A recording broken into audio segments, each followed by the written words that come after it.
എന്തിനൊരു പരിധിയില്ലേ? ഒന്നും രണ്ടുമല്ല, 15 വർഷത്തെ കാത്തിരിപ്പിന് ശേഷം അയാൾ വരികയാണ് സ്വന്തം ഭാര്യയെ കാണാൻ. ഇനി പറയുന്നില്ല, കാണേണ്ടത് കാണുക തന്നെ വേണം. കണ്ടോളൂ, കൺ കുളിർക്ക കണ്ടോളൂ. പതിനഞ്ച് വർഷത്തിന് ശേഷം എന്റെ മോൻ ഗൾഫിൽ നിന്ന് വരുന്ന ദിവസമായി ഇന്ന്. ഒന്ന് പ്രാർത്ഥിച്ചേക്കാം. അവൻ വരുന്ന നാളിൽ തന്റെ കാര്യം പിടിച്ച് എന്നെ മാറോടാണ് തീടുമേ. എന്റെ കർത്താവേ, ആകാശത്തിലെ പറവകൾ വിതയ്ക്കുന്നില്ല, കൊയ്യുന്നില്ല, കളപ്പുരയിൽ ശേഖരിക്കുന്നുമില്ല, പിന്നെ അവ പറക്കുന്നുമില്ല. അമ്മച്ചി, പറവ പറക്കൂലേ? ആ, ചില പറവകൾ പറക്കത്തില്ലടാ. അല്ല അമ്മച്ചി, ഞാനൊന്ന് ചോദിച്ചോട്ടെ? ചോദിക്ക്. ഇപ്പൊ ഇവിടെ തൊള്ള തുറന്ന് പ്രാർത്ഥിക്കേണ്ട കാര്യം എന്താണ്? എടാ, 15 വർഷം കൂടി എന്റെ മോൻ ഗൾഫിൽ നിന്ന് വരുന്ന ദിവസമല്ലേ ഇന്ന്. കല്യാണം കഴിഞ്ഞ അന്ന് പോയതല്ലേ എന്റെ കൊച്ച്. ഓ, അപ്പൊ അളിയനെ കാണാൻ വേണ്ടിയുള്ള പ്രാർത്ഥനയായിരിക്കും. പോടാ അവിടുന്ന്. എയർ ഇന്ത്യയിലാവും വരുന്നത്. കൃത്യമായിട്ട് നെടുമ്പാശ്ശേരി കൊണ്ട് ഇറക്കിയാ മതിയായിരുന്നു. അല്ലമ്മച്ചി, അളിയനെ വിളിക്കാൻ ആരാ പോയിരിക്കുന്നത്? സുരേന്ദ്രൻ. അവനെ ഞാൻ ഈസ്റ്റ് പോർട്ടിലോട്ട് പറഞ്ഞു വിട്ടിട്ടുണ്ട്. ഈസ്റ്റ് പോർട്ടാ? എടാ, ഈ വിമാനമൊക്കെ വന്ന് ഇറങ്ങുന്ന സ്ഥലവേ. അമ്മച്ചി, അത് ഈസ്റ്റ് പോർട്ടല്ല, എയർപോർട്ട്. ആ, അങ്ങനെയും പറയാം. അമ്മച്ചി ഒന്ന് മിണ്ടാതിരിക്കുക. മനുഷ്യൻ ഇവിടെ ടെൻഷൻ അടിച്ചിട്ടിരിക്കുക. അമ്മച്ചി ഒന്ന് മാറി, ഞാനൊന്ന് നോക്കട്ടെ വന്നോന്ന്. എന്നതാടി നിനക്ക്? അമ്മച്ചിക്ക് അങ്ങനെ പറയാം. 15 വർഷമായി അതിയാനെ കാണാൻ വേണ്ടി കണ്ണിൽ എണ്ണ ഒഴിച്ച് ഞാൻ കാത്തിരിക്കുന്നേ. ചുമ്മാതല്ലേ ഈ വീട്ടിലെ എണ്ണ മുഴുവൻ കാണാതെ പോകും. അയ്യോടാ, 1975 കോമഡി ആയിട്ട് വന്നിരിക്കുന്നു. ഒന്ന് പോവാൻ വെച്ച അവിടുന്ന്. എടാ സാംസ, നീ ആ സുരേന്ദ്ര ചേട്ടൻ ഒന്ന് വിളിച്ചു ചോദിച്ചേ. എന്തിന്? ഇച്ചാനെ കൊണ്ട് എവിടെ എത്തിന്ന് അറിയാലോ.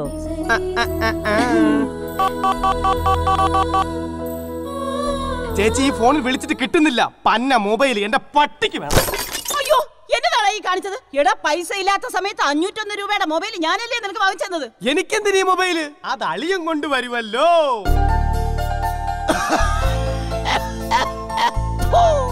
അയ്യോ, ആരാന്നൊന്ന് നോക്കിയടാ. അത് കുട്ടിക്കാനത്തുള്ള പട്ടിപ്പാപ്പനാ. അല്ല, കുട്ടിക്കാനത്തുള്ള കുട്ടിപ്പാപ്പനാ. എടാ, ആ വരുന്നത് ആരാണെന്ന് അറിയാമോ? എന്റെ കെട്ടിയോന്റെ അനിയനാ, കുട്ടിക്കാനത്തുള്ള കുട്ടിപ്പാപ്പൻ. അവൻ എന്താ ഇങ്ങനെ ചുമക്കുന്നതെന്ന് അറിയാമോ? ഇല്ല മച്ചി. പണ്ട് അവന് കഞ്ചാവ് കൃഷിയായിരുന്നു പണി. ഒരിക്കൽ അവനെ പോലീസ് പിടിച്ചു. അവിടെ വെച്ച് 5.5 കട്ടയുടെ പടി എടുത്ത് നെഞ്ച തിടിച്ചു കൊടുത്തു പോലീസ്.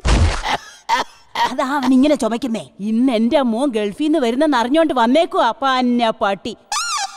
ഈ ഒരുത്തനെ ഞാൻ ചേച്ചി. ആ, നീ ആയിരുന്നോ? എന്നതാടാ കുട്ടിപ്പാപ്പ, നിന്റെ കാര്യം ഞാൻ ഇപ്പൊ അങ്ങോട്ട് പറഞ്ഞതേ ഉള്ളൂ. ആണോ? അമ്മച്ചി പറഞ്ഞത് കുട്ടിപ്പാപ്പനെ പോലീസ് പിടിച്ച കാര്യമല്ലേ? എന്നതാടി അവിടുന്ന്? ഒന്ന് പോടി. എടി, നമ്മൾ പറഞ്ഞോണ്ടിരുന്നത് റബ്ബർ ഷീറ്റിന്റെ വിലയെ പറ്റിയല്ലയോ? അല്ലല്ലേ അമ്മച്ചി? ഒന്ന് പോയേ. ആ, പിന്നെ എന്നതൊക്കെ ഉണ്ടടാ വിശേഷം കുട്ടിപ്പാപ്പ? നല്ല വിശേഷം. മോൻ എപ്പോ വരും? ഇപ്പൊ ഇഞ്ഞു എത്തിയോടാ. അല്ല, ഈ വിവരം നീ എങ്ങനെ അറിഞ്ഞു? 10 നെല്ലുണ്ടെങ്കിൽ എലി 3 അറിയുന്നും വരും. അതിനാരും പറഞ്ഞു കൊടുക്കേണ്ട കാര്യമില്ല. മോളെ, അപ്പാപ്പന് ഇഡ്ഡലി സാമ്പാറും എടുത്തു കൊടുക്കടി. ശരി അമ്മച്ചി. ആ, ചെന്നാട്ടെ. വിരല് വരെ കൊടല തിന്നാൻ വേണ്ടി മാത്രം ജീവിക്കുന്ന ഒരു ജീവി. എന്റെ കർത്താവേ.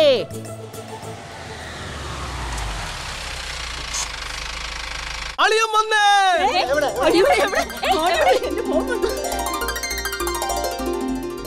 സുരേന്ദ്ര, എന്റെ മോൻ എവിടെ? കേറിയില്ലായിരുന്ന?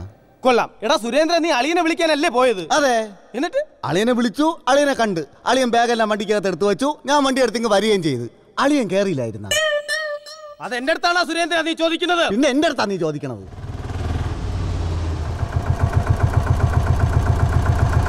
ആ, അളിയൻ വീണ്ടും വന്നേ. അയ്യോ, എന്റെ മോൻ ജോസൂട്ടി വന്നേ.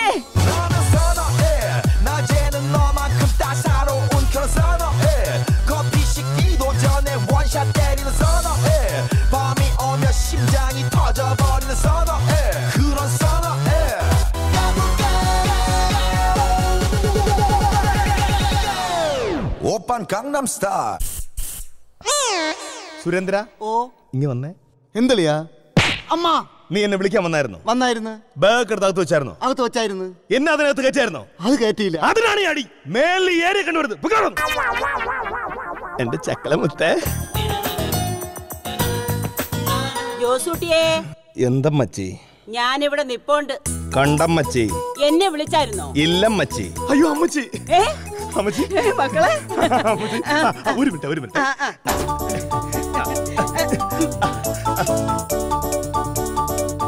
ഇത് ചവിട്ടമ്മച്ചി. ഇത് ഗൾഫിലെ മണ്ണാണ് അമ്മച്ചി. ഇതെന്നാത്തിനാടാ? അമ്മച്ചിയുടെ ഒരുപാട് നാളത്തെ ആഗ്രഹമില്ലായിരുന്നു ഒരു പ്രാവശ്യമെങ്കിലും ഗൾഫിലെ മണ്ണിൽ ചവിട്ടി മരിക്കണമെന്ന്. എടാ അപ്പൊ ഞാൻ പറഞ്ഞു വെച്ച കമ്പിളി പോതപ്പോ അതാ ബാഗിൽ കാണും അമ്മച്ചി. അമ്മച്ചി പോയി ഒരു ചായ എടുത്തോണ്ട് വരൂ. ഓ എന്റെ ഈശോയെ, ഞാൻ ആ കാര്യം അങ്ങ് മറന്നുപോയടാ. ഇവിടെ ഉണ്ടായിരുന്നല്ലേ? ഉണ്ടായിരുന്നളിയാ. അളിയ എന്തൊക്കെയുണ്ട് അളിയ വിശേഷങ്ങൾ? ഒരു കാര്യം ചെയ്യാം, ഞാൻ വന്ന വിവരം ഈ നാട് മുഴുവൻ പറഞ്ഞിട്ടോ? തീർച്ചയായിട്ടും. മക്കളെ, ഓ കുട്ടിപ്പാപ്പൻ ഇപ്പോഴും ജീവനോടുണ്ട് മക്കളെ. മക്കളെ കുപ്പി അത് കാണാൻ സമ്മതിക്കില്ലല്ലോ. എന്ത്? അവിടെ ബാഗിൽ ഇരിപ്പുണ്ട്, പച്ച ബാഗിൽ കുപ്പി. പോയെടുത്തോ. ശരി മക്കളെ.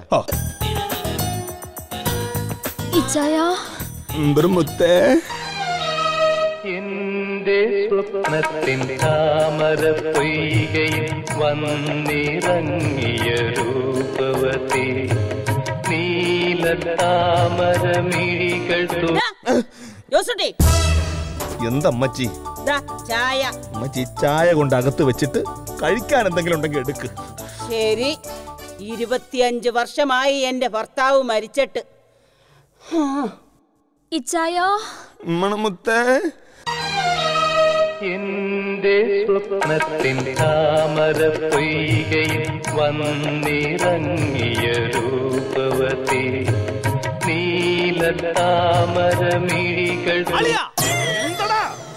അളിയ ഞാൻ പറഞ്ഞ മൊബൈല് ഗൾഫിൽ ഭയങ്കര സാമ്പത്തികമാണെന്നല്ലേ, അതുകൊണ്ട് ഞാൻ മൊബൈൽ കൊണ്ടുവന്നില്ലേ? പൊട്ടിക്കരഞ്ഞുകൊണ്ടോ മനെ ഞാൻ എന്റെ കുറ്റങ്ങൾ സമ്മതിക്കാം. അളിയ മൊബൈൽ കൊണ്ടുവരുമെന്ന് പറഞ്ഞ് ഞാൻ എന്റെ മൊബൈൽ എറിഞ്ഞു പൊട്ടിച്ച്. ഇതിന്റെ പാഴ്സ് എവിടെ കിട്ടും അളിയ? സാറല്ലേ എന്റെ മൊബൈൽ നീ എടുത്തോ. അളിയ ആ പച്ച ബാഗിൽ ഇരിപ്പുണ്ട്. പച്ച ബാഗിൽ എടുത്തോ. അളിയ നെയ്യാട്ടാൻ പൊട്ടി അളിയ. അതെങ്കിലും പൊട്ടട്ടെ. ഇങ്ങോട്ട് നോക്കളിയ. അളിയ നെയ്യാട്ടാൻ പൊട്ടിയപ്പോ സർക്കാർ വന്ന് എന്ത് ചെയ്തു? ഒരു ഷട്ടർ തുറന്നു, പിന്നെ 2 ഷട്ടർ തുറന്നു. എന്റെ അളിയ ഇങ്ങോട്ട് നോക്കളിയ. പിന്നെ 3 ഷട്ടർ തുറന്നു, 4 ഷട്ടർ തുറന്നു, പിന്നെ ഷട്ടർ തുറപ്പോട് തുറപ്പ്. അളിയ ഇങ്ങോട്ട് നോക്കളിയ, പറഞ്ഞോണ്ടിരിക്കുന്നല്ലേ. എന്നിട്ട് സർക്കാർ ഒന്ന് ബാക്ക് വശത്ത് വന്നു. ബാക്ക് വശത്തെ ഷട്ടർ തുറന്നപ്പോ വെള്ളം നിന്നു. വെള്ളം നിന്നല്ലോ. നിന്നു. ഇനി നിനക്ക് പൊക്കൂടെ? പക്ഷെ മൊബൈൽ കിട്ടിയില്ലല്ലോ. എന്റെ പച്ച ബാഗ് ഇരിപ്പുണ്ട്. പോവാം. മുത്തേ, എന്റെ സ്വപ്നത്തിൻ താമര പൊയ്കയിൽ വന്നിറങ്ങിയ രൂപവതി. മക്കളെ, എന്തടാ നിനക്കെന്തടാ? പറയടാ, എന്തടാ നിനക്ക്? നിനക്ക് എന്തടാ? എന്ത്? എന്താടാ? ഒന്നുമില്ല. കുപ്പി എവിടെ? പച്ച ബാഗിലില്ലേ? എവിടെ? അവിടെ പച്ച ബാഗിലാ? 2-3 ബാഗുണ്ട്. അതിൽ ഇഷ്ടമുള്ള ബാഗ് നോക്കി ആവശ്യമുള്ള കുപ്പിയാണ് തിരിപ്പുണ്ട്. അത് പറ. എന്റെ സ്വപ്നത്തിൻ താമര പൊയ്കയിൽ വന്നിറങ്ങിയ രൂപവതി. അളിയ മൊബൈൽ കിട്ടി, പക്ഷെ ചാർജർ കിട്ടിയില്ല. 10-15 വർഷമായിട്ട് എനിക്ക് ചാർജ് ഇല്ലാതെ നിൽക്കാം. ചാർജർ അകത്തെ ചുവന്ന ബാഗിനകത്ത് ഇരിപ്പുണ്ട്. അളിയ നമ്മുടെ നെയ്യാഡാമിന്റെ കേസ് ഞാൻ പറഞ്ഞല്ലോ, അത് കഴിഞ്ഞ് ഇടുക്കി ഡാം. എന്റെ അളിയ ഇങ്ങോട്ട് നോക്കളിയ. ഇടുക്കി ഡാമിൽ പ്രശ്നം നടന്നളിയ. അവിടെ ഒറ്റ ഷട്ടറല്ലേ ഉള്ളൂ. ഒറ്റ ഷട്ടറിങ്ങനെ തുറന്ന് വെള്ളം അങ്ങ് പോയിക്കൊണ്ടിരുന്നളിയ. അളിയ അങ്ങനെ ഇടുക്കി ഡാം പൊട്ടാത്തോണ്ടാണ് മുല്ലപ്പള്ളി ഡാം പൊട്ടാത്തത്. ഇവനാരോ ഡാമിൽ കൈവശം കൊടുത്തു. എന്താ പറഞ്ഞ? ഒന്നുമില്ല, പോ നീ. ചാർജർ ബാഗിനകത്ത് ഇരിപ്പുണ്ടെന്ന്. ഓക്കേ. എന്റെ സ്വപ്നത്തിൻ താമര പൊയ്കയിൽ വന്നിറങ്ങിയ രൂപവതി. കമ്പിളി പുതപ്പ് ഈ കളറിലാണോ? ഇതല്ല 3-4 കളറേ ഉള്ളൂ. അതൊരു കളറാ കൊണ്ടുവന്നത്. അതൊക്കെ പോട്ടെ മക്കളെ, നിന്റെ അവിടുത്തെ ജീവിതമൊക്കെ എങ്ങനെയാടാ? എന്റെ അറബി എന്നെ വലിയൊരു കമ്പനി തന്നെ ഏൽപ്പിച്ചിട്ടുണ്ട്. രാവിലെ ചെറിയ കുഞ്ഞു പനകൾ ഉണ്ടാവുമേ. അതോടത്തെ ഈ പാവം മലയാളികൾ വലിഞ്ഞു കയറുമ്പോഴേ പണി ചെയ്യടാ എന്ന് പറഞ്ഞിട്ട് ഇങ്ങനെ നോക്കി നിൽക്കും ഞാൻ. ഇങ്ങനെ നോക്കി നിൽക്കുവോ? ചിലപ്പോ ഇങ്ങനെ നിൽക്കും. എനിക്ക് എങ്ങനെ നിൽക്കാമല്ലോ. എടാ മക്കളെ, കഴിഞ്ഞ 15 വർഷമായിട്ട് നീ ഇങ്ങനെ നിന്നാണോ നാട്ടിലോട്ട് പണം അയച്ചോണ്ടിരുന്നത്? നീ ഒരു കാര്യം ചെയ്താ ഈ കമ്പിളി പുതപ്പ് മൂടിക്കൊണ്ട്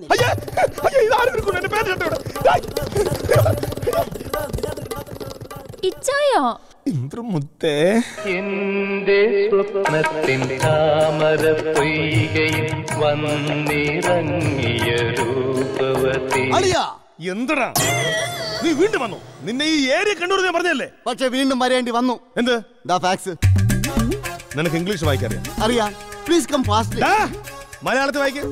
അവിടെ 2 പേർക്ക് ഡെങ്കിപ്പനി ബാധിച്ചു. ഞാൻ വരാൻ നേരത്തെ അവർക്ക് ചെറിയ ഡെങ്കുപ്പനിയുടെ ഒരു ലക്ഷണം ഉണ്ടായിരുന്നു. അതെ അതെ, അവര് ലീവ് ആയതിനാൽ ഇന്ന് തന്നെ എത്രയും പെട്ടെന്ന് ഗൾഫിലോട്ട് തിരിച്ചു പോവുക. ആര്? അളിയൻ. 7ാം കടലിൽ അക്കരെ ഇരിക്കണ അറബി വരെ സമ്മതിക്കില്ല. നീർപ്പളുങ്കുകൾ ചിതറി വീഴുമീ നിമിഷസാഗരം ശാന്തമാകുമോ? അകലെ അകലെ എവിടെയോ മൂവിന്നലഞ്ഞോ നീർപ്പളുങ്കുകൾ